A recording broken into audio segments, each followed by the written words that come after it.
In this video, we're going to look at how to use attachments and a hinge constraint to make this water wheel spin.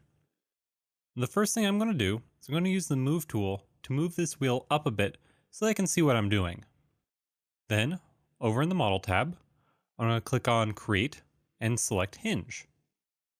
Now we just have to click where we want the attachment points. In this case, I'll put one on the support over here and the other on the end of the shaft of this wheel. This here is enough to allow the wheel to spin, but there currently aren't any forces or torques to make it turn. What we can do is change this hinge to become an actuated hinge, which provides power to the joint and forces these attachments to move. Now to do this, we need to go into the hinge's properties and change actuator type from none to motor. Now this will apply a torque to the joint and try to make it reach a goal velocity. Now further down in the properties, we can set this goal velocity by changing the angular velocity property.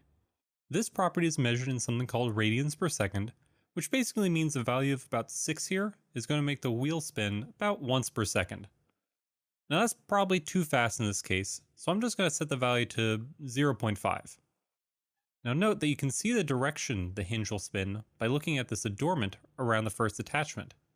Now if you want it to spin the other way, just make angular velocity negative. Now the next value to set is the motor max torque. This value says how much torque the motor is allowed to use to spin this.